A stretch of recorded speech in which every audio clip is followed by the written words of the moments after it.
Good morning. We're going to get started today on chapter 4. And chapter 4, they start to talk about government interventions. So different types of government interventions to help with the market.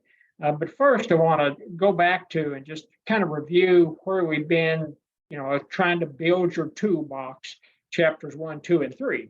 We've described markets, and the markets are in economic terms, or it's an organization that brings buyers and sellers together. We've talked about describe demand, describe supply. We've talked about the shifters that can move the demand curve right or left, shifters that will move the supply curve right or left.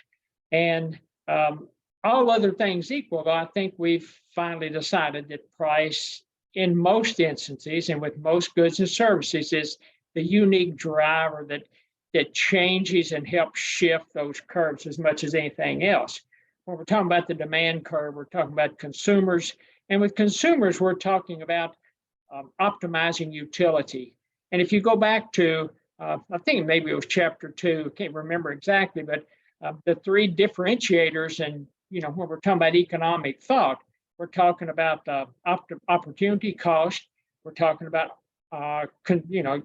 individuals, consumers, and producers are both optimizers, and both groups of buyers and sellers. So it doesn't matter which one you're talking about, they are actually making decisions at the margin. So when we talk about demand, it's a group of buyers that are trying to optimize their utility, optimize satisfaction and benefits with using a good or service. And the flip side of that is when you're talking about sellers or the supply side, you're talking about individuals acting in their self-interest for the most part to generate or optimize profits.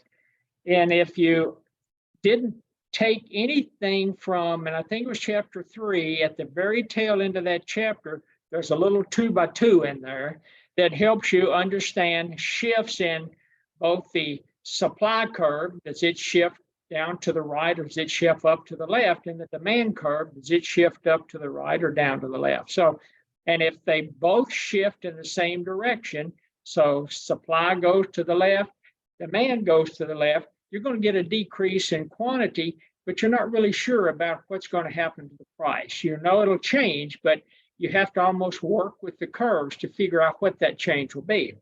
If they both shift to the right, so supply curve goes to the right, demand curve goes to the right, you're talking about an increase in quantity. So you're talking about supply, demand, the quantities, they both shift to the right.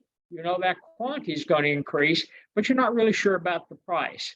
And then if you take one step back and look at the little table that the authors put out there for you, if your supply curve goes to the left, so you're talking about a decrease, but the demand curve shifts up to the right, talking about increase in demand, that price is going to go up.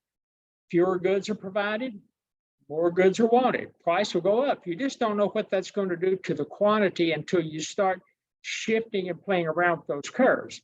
And likewise, if supply shifts to the right and demand shifts to the left, there's going to be more goods and services offered, but there's going to be less demand for it. And so the price is going to drop. And again, you don't know what's going to really happen to quantity.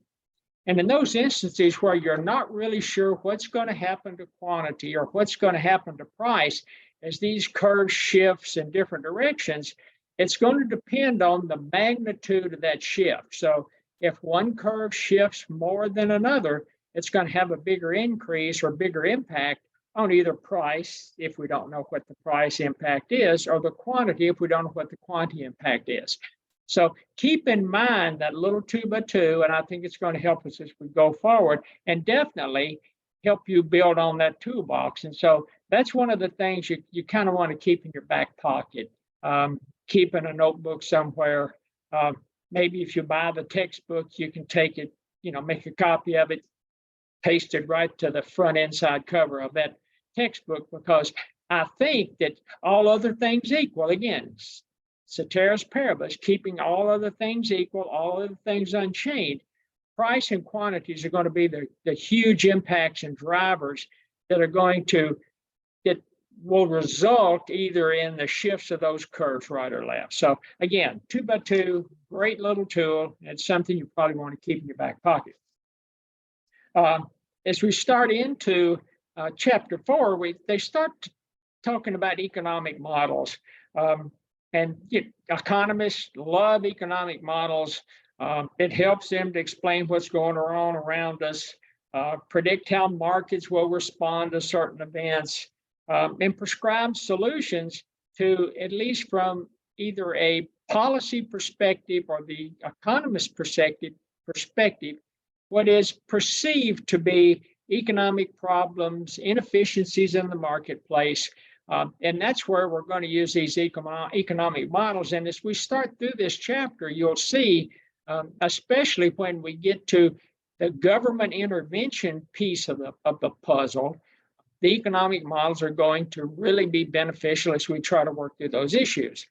You, just like this morning, listening to Fox Business News, they were talking about, oh my God, what's the stock market going to do? What's inflation going to do? What do the economic models tell us? And they have like half a dozen individuals on there talking about economic models. They pull people from Wall Street. They pull people from venture capital, from futures funds, from a number of different places. And they all have their economic models, and they all have a different answer to what's going on around us. So everybody's economic model, depending on how it's developed and how they incorporate their own secret sauce into it, it's going to help them try to answer those three things. What's going on around us? What can we do to alleviate perceived problems?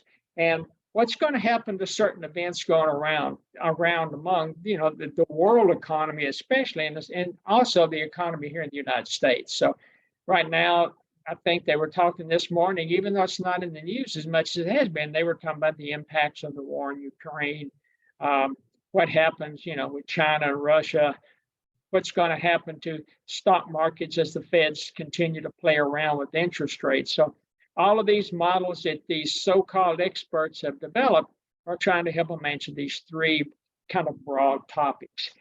That brings us up to kind of the summary, the introduction to chapter 4. We'll be back in a few minutes. The textbook talks about three markets in general. One was the computer market, one was crude oil and gasoline, and then the third one was stock market. I'm going to talk about in the next segment about the first two, talking about the computer industry, technology industry, and oil and crude oil. And then we'll jump into the stock market kind of on its own. So glad to talk to everybody this morning, and we'll be back in a few minutes.